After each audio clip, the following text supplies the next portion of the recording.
Tonight, due to the support of our partners and co-hosts this evening, Sky. And I have to start with an apology, which is that Jeremy Darroch, the Chief Executive of Sky, who was due to join us on the panel this evening, has at the last minute, this is the problem when you deal with people running big businesses, has been called off to a very urgent business matter, so he's unable to be with us. It's a pity that he can't be, because we've been working really closely with Sky. Most of the people in the room came here to... No, they all came here to see you, Martin. Because we've been working really closely with Sky on this set of events. Across the RSA Sky series, prominent public thinkers, business leaders and commentators are exploring the role that business can play as we endeavour to create a more sustainable approach to our economy, society and environment. And as many of you may know, this series was launched a few weeks ago with a keynote address from Richard Lambert of the CBI that got quite a lot of coverage. This evening, our distinguished panel of speakers have gathered to consider the impact of new knowledge from the fields of brain and behavioural sciences on our current understanding of sustainable business and our individual roles as consumers of goods and services. The RSA has been developing a body of work in this field, seeking to better understand what makes us behave as we do and how we might go about making better choices. The evidence shows that we have developed as social beings. We are interdependent. So how can we be persuaded to make more pro-social choices in what we buy and how we behave? And if one of the things we need to do is to consume less energy or food, for example, how can more people be persuaded to do so? What implications does this have for business and for markets? If as individuals we act on our short-term desires and not always in our long-term interests, what role could business play in influencing behaviour change and the wider social good? Does business have a role as a force for good in creating a more sustainable future, either through direct action or by nudging consumer behaviour? Now, before I introduce you to our distinguished panel this evening, each of whom are going to make brief comments before we open up for a conversation, Jeremy can't be here, but he has sent me his speech, and I'm just going to take 2 or 3 paragraphs out of that so that you know the thrust of what Jeremy would have said if he had been here. So, this is what Jeremy was going to say, or highlights what he was going to say. Until relatively recently, customers in the main wanted quality products at great prices, backed up by good service. Now, increasingly, they want to know that you're taking action on the issues they care about. This desire is backed up by their buying habits. While the economy was contracting last year, ethical purchasing actually went up. This is part of a long-term trend which has seen ethical consumer sales almost triple over the past decade.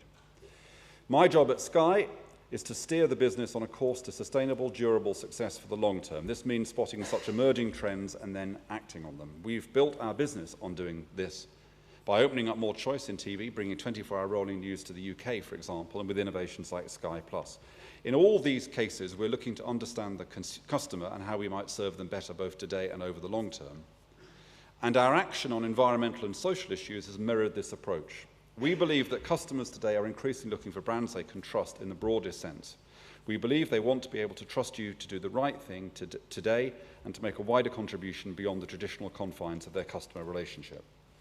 And we, Sky, back that belief. That's why we were only the second FTSE 100 company to go carbon neutral, and why we're working with WWF and our customers on a pioneering conservation project in the Amazon rainforest, for example. And then Jeremy says, right at the end of his speech, when brands choose to work with their customers for social good, it's not a question of philanthropy. Instead, they're doing what they have always done best, anticipating customer needs, creating choices, and inspiring action in the long-term commercial interests of their organisation.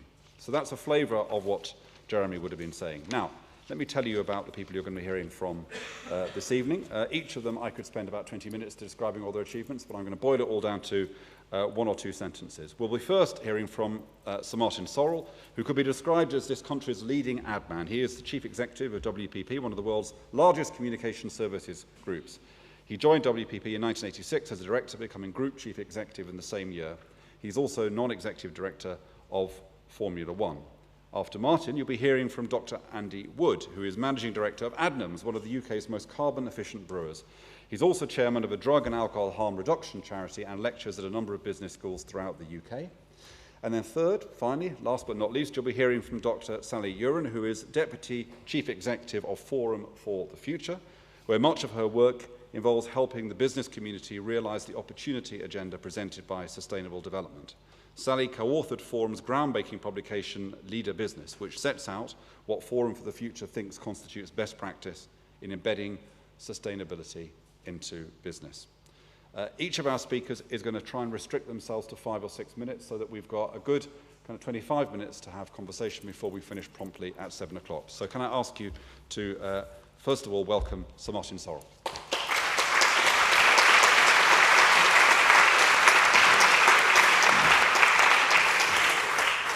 Thanks, Matthew. At the risk of going over my 5 or 6, you actually gave us some flexibility. You gave about 20% flexibility to go over the 5 minutes. Just listening to what you said about what Jeremy said, I think that there are a couple of points that should be made. The first is that, we sort of, people tend to think there's a fair amount of greenwashing going on, or people paying lip service to what's going on. We identify about 8 things going on in our industry in our annual report on a fairly regular basis, and one of those is the increase, the significant increase in interest and acceptance in let's, for want of a better phrase, the CSR area. And to be frank, I think there is no chairman or CEO that we come across, either publicly or privately, and I'll come on to this throughout the world, who doesn't accept that these issues are critically important to their business. In other words, doing good is good business. This is not about charity or altruism. This is about doing something that is effective and efficient. Those are the 2 words that most clients that we deal with, for good or bad, always use in conversations at the moment: effectiveness and efficiency. And there are 3 events that happened, one of which is very close to Sky, 3 events that happened that really changed the landscape. The first was when Bill Gates got together with Warren Buffett. I think it was about 2 or 3 years ago, and the Gates Foundation was created, and Bill Gates took some of his stock in Microsoft, a considerable amount, and effectively injected it into Berkshire Hathaway and did some form of swap. But really what the heart of it was what Gates wanted to do in these areas, in the areas of corporate social responsibility. So that was sort of Act 1. Act 2 actually was when the Murdochs, James first, who is still chairman of BSkyB, was the CEO, and Jeremy took over. And when James either induced his father or his father his own volition, the 2 of them together embraced carbon neutrality, and that had a big impact. And the third was at the Clinton Global Initiative about 3 years ago, when Richard Branson said that he would commit something, I think it was about £3 billion actually, in some way or another to good causes. Those 3 events came very close together, and we think they created quite a seismic change in the attitude of business, high-profile individuals, in all cases taking action. So with using that as background, doing good is good business, and I'll come on to that in a little bit. I won't bore you with WPP. We have about 138,000 people. We're the largest advertising marketing services company in the world. We're 106, 107 countries. So that's basically the background. Now we're engaged in advising clients on sustainability, researching how consumer markets are changing, and advising obviously on the strategies that clients should employ in that. From the outset, we have to have credibility in this field, and we had to practice what we preach. We couldn't pontificate, we had to implement. And we adopted our CR policy, corporate responsibility policy, in 2002. And interestingly, we published our first corporate responsibility report in 2003, an act that we thought would spur others to do it. But it's quite interesting that nobody in our industry has done something similar. So we publish a report in addition to the usual boilerplate annual report online and offline. We publish a corporate responsibility report which showcases what our clients do, what we do with our clients, and what we do. Because our people love to do, it's not putting it too strongly, love to do pro bono charitable work in these areas throughout the world. Now, that book, we'll be producing that book for the 8th time this year, and our CR program covers a broad range of issues from marketing standards and the impact of our work to employment, the environment and social investment, and current issues such as privacy, where we're heavily in privacy on the internet, which we're heavily involved in. Although we're just an office-based business, we decided to show leadership with our carbon footprint. And in 2006, we calculated this to be about 260,000 tons of CO2. And our target is to cut this by 40% by 2020, with an interim target of 20% by 2010. So ultimately, our objective is neutrality. To achieve that target, we've significantly changed our priorities for the property we lease. I mean, just to give you an idea, it's $14 billion of revenue. We invest $9 billion in people, $1 billion in property. So that's the rough order of magnitude. And we insist on the highest environmental standards at all major locations, and landlords have become very cooperative, but even during this recession. We're purchasing energy-efficient IT equipment and streamlining the way we use it to save energy. And we're rolling out a global video conference network, which many of our clients now prefer to taking clients to meetings. Cutting our carbon footprint is just one of the many issues we're working on. Now, good business, when I say doing good is good business, two things we can do. One is improve the green efficiency of our buildings, and the second is travel less. And that results in a more efficient, more effective business. Now let me just turn to the mindset of consumers globally. The evening's discussion is about the mindset of those consumers and how they can be encouraged to behave in a more sustainable manner. We all tend to think of our own country as being the norm, but I want to make the point about consumers globally. We operate, as I said, in 106, 107 countries. Since 2006, our Green Brand Survey, which has been done by a couple of our companies, Cohn & Wolfe and Landor and Penshone and Berland, has investigated consumer attitudes across the world on green issues. In 2010, Green Brand surveyed 9,000 people in 7 countries, Australia, Brazil, China, France, Germany, India, the UK, and the US, and they produced some interesting findings. Globally, over 60% of the participants in that survey stated it's important for the company that they relate to be green. Consumers also say they plan to spend more on green products, and these are not confined to the West. 82% of Chinese consumers, 81% of Indian consumers, 73% of Brazilian consumers made this statement. In Brazil and India, concern for the environment actually outweighs concerns about the economy. Now, whether they or not they actually do spend, as our research suggests, the fact that relatively poorer people are telling us that this is a significant indicator of how widely environmental concerns are held. In fact, consumers in BRICS countries appear to be greener than their counterparts in either France or Germany or the US and the UK.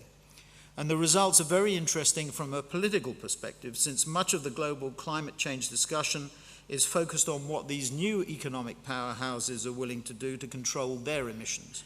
In fact, if you look at Tom Friedman's latest work, I mean, whether we fully agree with this or not, or fully believe it, China has started to become a major force in the greening of the world. It offers hope that the economic growth in the BRICS countries, and indeed the next 11, could potentially be achieved by a much more sustainable kind of consumption.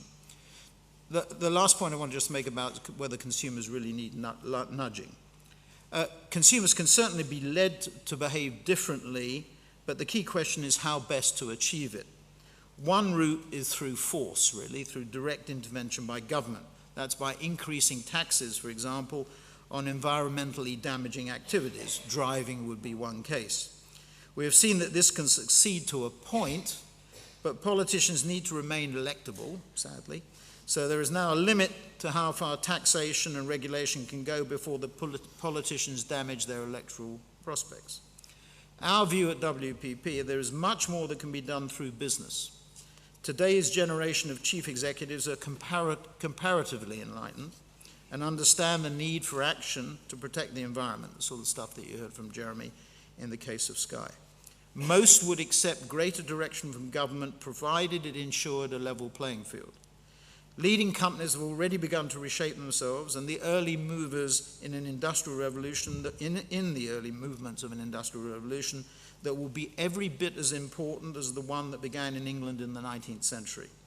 Take a look at, and I'm biased because we're doing it, IBM's A Smarter Planet website, created with the help of Ogilvy and Mather. I was in Shanghai last week. There are 450 cities on the planet with more than 1 million people. So if you were an astronaut going around the world, you'd see 450 points of light which highlight these cities. 50% of the world's population now live in cities. 70%, I think, by 2040 or 2050 is the... So this whole campaign is a great campaign because it does two things. One is it's a great demand generation campaign in the sense of getting cities to focus on the issues that IBM are embracing and concerned about. And secondly, it is a CSR campaign. And IBM is asked to make presentations of this sort of nature to two audiences. One is a CSR audience, and the other is a business audience, in this case, government. It's clear that IBM, under its chairman, Sam Parmesan, is fundamentally rethinking its business, what it does and how it does it. And at the center of the new strategy is an awareness that societies across the globe need to use resources more efficiently to achieve sustainable levels of consumption of the Earth's resources, and that IBM will help that transition. IBM's not alone. Our second largest client, Procter & Gamble, is planning for a future in which consumer products have greatly reduced environmental impact. The company's range of sustainable innovation products each has an environmental footprint at least 10% lower than previous or alternative products. P&G has a goal to sell $50 billion worth of these products by 2012, and we're proud to assist them in the research and marketing of these products through our multidisciplinary S team at H&K Hill & Knowlton. Final example, in the UK retail, M&S's Plan A has been so successful that the company has extended it to 180 commitments, which M&S intends to achieve by 2015. RKCR Y&R, our UK agency of Y&R, has worked on the marketing and communications of Plan A since the launch in 2007. Those are just three examples of some of the most prominent cases of businesses understanding sustainability and using marketing to offer more sustainable products and services to all consumers, not through compulsion or punishment, but by making sustainable choices easier, more affordable, and just plain more attractive. And of course, there are many challenges we yet to face, but essentially, I believe the consumer needs to be enticed by sustainability, not bludgeoned into it. And one final point, the power internally of this. Now, the war for talent is going to be between companies who can find, retain, incentivize, and motivate people. What is clear is that consumers embrace these areas, and people who work in companies prefer to work in companies and embrace them too. Thank you.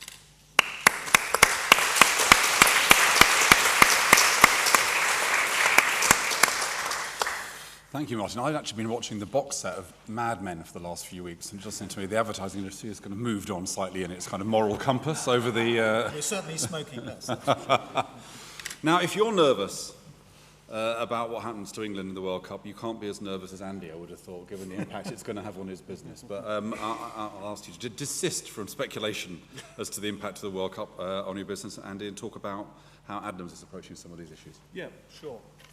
First of all, I think, as a chief executive of a business that does take sustainability seriously, I would never be arrogant enough to sit here and say we get it right all the time, because we don't.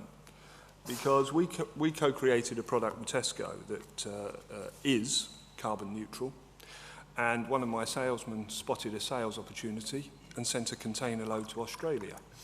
And then we picked up a Twitter feed saying, what the hell are you guys up to?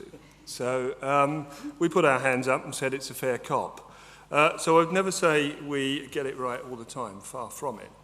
But the Adnams business has been at this sustainability lark, as I will call it, but I take it very, very seriously, since about the turn of the century. That's 2000, not 1900. And really, our business is a synthesis of four fields. At the heart of our business are a set of social values, and we like to bring those to life in real and tangible ways. And I'll bring those to life for you, hopefully, as I go through my remarks.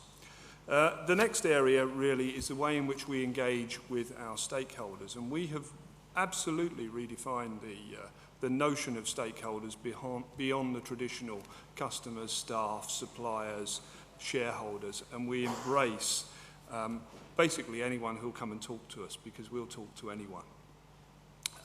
And we engage in our communities. And we've had a charity running since the mid-1990s, where we donate 1% of our profits to charity within a 25-mile radius of our manufacturing plant, of our brewery. And we donate that specifically to small, deserving causes where we can make a difference to people's lives. Then, building on the theme that Martin was talking about, talent and leadership, absolutely critical. We try and bring the right talent in at the appropriate time, but we also look to grow talent in our organisation. The lady who runs, and it is a lady, and it's a very rare event for a lady to be running a brewery, but also running our logistics operations, also running our customer service operations, also managing IT and HR, started with us as an office cleaner in the early 1990s, and she now sits just below our board. Adnams is a small business. We are based on the East Coast. We're as far east as you can get in the UK without falling into the North Sea. We're probably closer to Holland than we are to this wonderful room that we're in tonight. And we are an elemental business, so we actually feel the force of the North Sea. If there's a spring tide and that coincides with a North Sea surge, actually some of our pubs flood, our lorries can't get out of our distribution depot, and the expensive beach huts on Southwold seafront get washed away. So we feel the elements, we feel the environment on a daily basis. What have we been doing? Well, we've been knocking around since 1872, and it feels like our brewery was that old when we decided to replace it and bring it up to date. And at that stage, we had to renew our whole infrastructure. We were also a growing business, and we were bringing 50, 40-ton vehicles into Southwold every day and rattling the town to its very foundations. So we had to move our distribution operations out of town at the time. And because we've got a set of social values at our heart, because one of those values is around the environment, and that's the environment, both the natural environment, the built environment, and the social environment, we wanted to do something that we could be very proud of, but more importantly, our staff and our customers and other stakeholders in the business could be proud of. So first move in this jigsaw puzzle of moving things around was to build a distribution centre out of town. We could have built the typical crinkly tin shed that you see on every kind of motorway. What we did, we worked with the University of Bath to stress test lime hemp blocks on an industrial scale. We invested some money with them to test that technology. The reason we went down that technological route is because that has enormous thermal capacity in working as a thermos flask. We twinned that with glued laminated beams as the frame for the building, put an acre and a half of grass on the roof, capture our rainwater off that roof, feed it down to 3 levels of reed bed, which we then bring back to the building to water the roof, and use for staff shower facilities, flushing toilets within the building, and washing our commercial vehicles. Typically, we would use artificial cooling in the summer and artificial heating in the winter to keep the beer that we store and the wine that we store in this shed at an optimal temperature of 13 to 14 degrees. We shut the roof, put the roof on this building in the summer of 2006, in July, very, very hot month. And our staff came in and opened the airlock doors every evening to get the temperature down to 13 degrees. It has remained between 13 and 15 degrees since then, whether it's minus 20 outside or plus 30. And that is because we've built that technology into the building. That saves us as a business around £100,000 a year. So not only is this a good thing to do for the environment and lives up to our values, but actually is a good thing to do from a business perspective. The next stage was to replace our brewery. We replaced a 100-year-old Victorian brewery that owed us nothing. The return on investment on that asset was absolutely fantastic. We scoured the UK to see if we could buy something locally, couldn't do that. We ended up with a German technology made by a manufacturer called Huppmann. And within that, brewing beer uses a lot of energy because it's heating water from cold to hot and boiling, and then raw materials are added in. That's very energy intensive. When you go to a brewing town, you'll see steam being vented out of chimneys. You'll get that wonderful smell of hops. That's energy being vented to the atmosphere. We actually capture that energy, recycle that water and heat, and use it to boil our next brew that's coming through. The average for pints of water used to a pint of beer made in the UK is between 6 and 8 pints. The worst offenders, and we benchmark ourselves against 15 other producers in the UK, use somewhere in the region of 15 pints. We've got our brewery down to 3.1 pints per pint of beer, and we think we can move further by adjusting our evaporation. So those are big examples of bringing things to life in terms of our values. And we invested, for a business of our scale, we invested about £20 million in those assets. But what we've tried to do is engage staff, and I'm actually more proud of the initiatives that our staff are taking. So we've got pubs and hotels, and the sun always shines in Southwold and in the east of England. It's usually warm and sunny. But on those rare occasions where it's a cool evening, actually the typical response of people who run businesses like mine is to wheel out patio heaters, fire them up. These things are very expensive to run and also hugely damaging for the environment. My staff, of their own volition, frightened my finance director to death, by the way, went on the internet, found offcuts from the textile industry, had those made into blankets, had our logo put on them, had them delivered into our hotels, and now, instead of firing up patio heaters, they wrap my customers in blankets. And that's really a metaphor for how we like to look after people. So we've got some real staff engagement on this issue. But it's not about being deep green for us. We absolutely believe that business can be a force for good. We absolutely believe we can nudge consumers in that direction.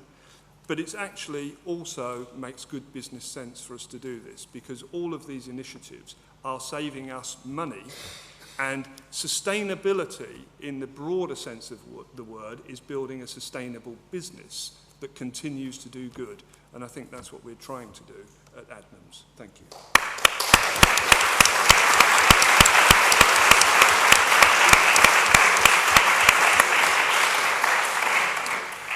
Thanks, Andy. You went slightly over time, but given the amount of pleasure you've given me over the years, I felt that was the least that I could do. Now, Sally, I guess probably in your line of work you have to deal with people who say to you, look, what you're doing is messing around. The values of consumer capitalism, the fundamental model of economic growth we've got is totally incompatible with sustainability. You're just legitimizing this machine that is going to take us to Armageddon. I'm paraphrasing the kind of arguments. A head in a handcart. So tell us why you have hope. So I do have some hope, and that comes from the fact that as a not-for-profit, our remit is really very simple. We want to see whole-scale transformation of business towards sustainability. And we do that through working in partnership with businesses, and we're quite close to a number of businesses and brands that you would recognise, PepsiCo, Unilever, M&S, where we're really helping them put sustainability in the really front and centre of their business. And that means that, to me, the answer to the question that was posed in terms of framing this seminar, can and should consumers be nudged? The answer is really clear, yes and yes. I could stop there. But the reason why I think it's yes and yes is because of all the work that we do with business. But consumers are absolutely part of the solution for one simple reason, that it's the use phase of products and services that often has the biggest impact. Now, Tesco, who you may love to hate or hate to love, but notwithstanding, they've got a really brilliant carbon management programme up and running at the moment. They've done quite a bit of work on looking at their direct impacts, the carbon footprint of their supply chain, and the carbon footprint of the products in use.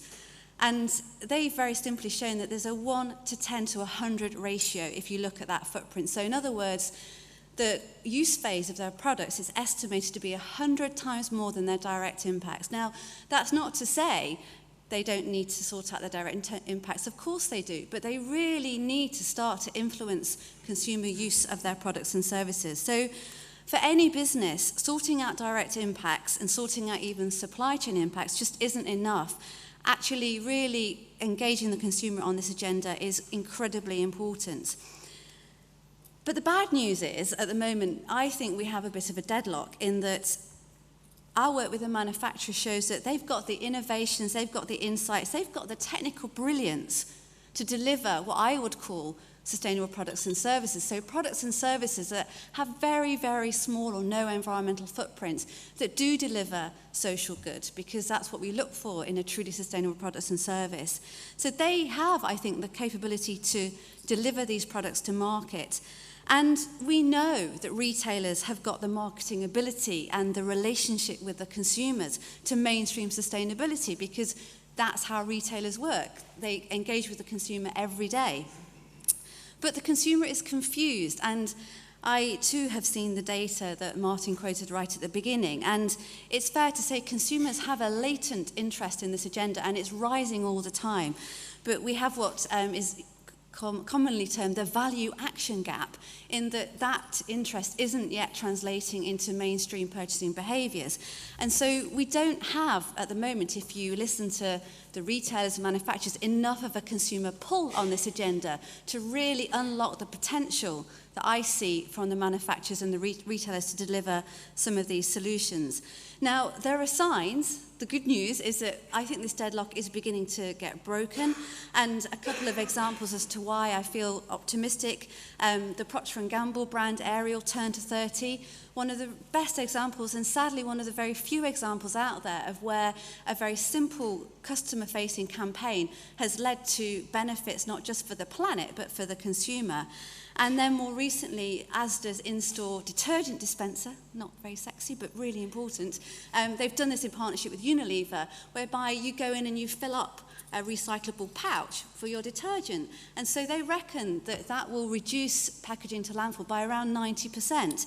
So there are signs that this deadlock is breaking, but progress, in my view, is way too slow. And I think that we certainly need to see better communication on this agenda to the customer. And I think there are 5 things that I think need to happen and that business need to really start to think about more seriously. The first is that we need to recognise that labels have their limits.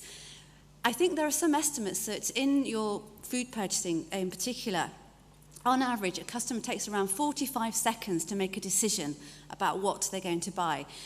Now, in my book, 45 seconds probably isn't long enough to pick up a packet of beans or tea or coffee and actually work out fair trade versus organic versus air freighted in versus red leaf versus tractor. It goes on. So labels have got limits in terms of the communication, the information that they can convey. And so that's why my first top tip is that sustainability absolutely has to be integrated into the brand. So when you buy your Adnams beer, you can be sure that you get your free blanket, but also that they've done the right thing in terms of the manufacture of that particular product. The second thing businesses need to do is to really think a lot harder about the simplicity of the messages. The reason Ariel Turn to 30 worked is it's really easy, turn to 30. A lot of the messages around sustainability are really complicated, and there's no accent behind that. Sustainability is a complex issue, but it's up to marketeers, and I'm looking at the end here, to make this agenda much more simply easy and easier to communicate to the customer. The third thing that I think needs to happen is that customers need to be made to feel good. And I think this is where the green movement historically has got this so wrong, in that sustainability isn't about going to live in a cave with a candle and give up everything that you love. It can actually really improve your quality of life. It can make you more efficient in how you run your household. It can deliver all sorts of benefits. So make people feel good when you're communicating this agenda. The fourth thing is make people feel that these actions matter. And here my example would be the Unilever Cleaner Planet plan, which you have to say slowly or else you marketing in a bit of a twist. But this is all about communicating to the customer on laundry products in the first instance that lots of small actions times 1 million people makes a big difference. And there's some staggering statistic that every 30 seconds, 7 million people use a Unilever product. If they all did something slightly differently, then that's something like 6 billion opportunities to be more sustainable. And then the fifth and final tip for customer communications to get that nudge working is to give feedback. I think a lot of the communication that we see on this agenda is into a vacuum. But I think what, again, Ariel have done well, what Unilever do well, is actually tell their customers what's happened as a result of the steps that they've taken. So I think that if we got a little bit more serious about communication, we might go some way to deliver what I would call smart consumption, which is where sustainable products and services are mainstream and people want to buy them because they're desirable, they're aspirational. And I think we can get there by a mix of behaviour change, by innovation, by clever marketing and communications, and a really hefty dose of leadership from business, in that whilst simultaneously getting better at communicating this agenda in the way that I've just outlined, businesses need to just get on with transforming supply chains and products to a more sustainable footing. So consumers should be nudged, but my own view is that businesses should be the nudgers in chief, and that way we'll get the transformation that we need to see. Thank you, Sally.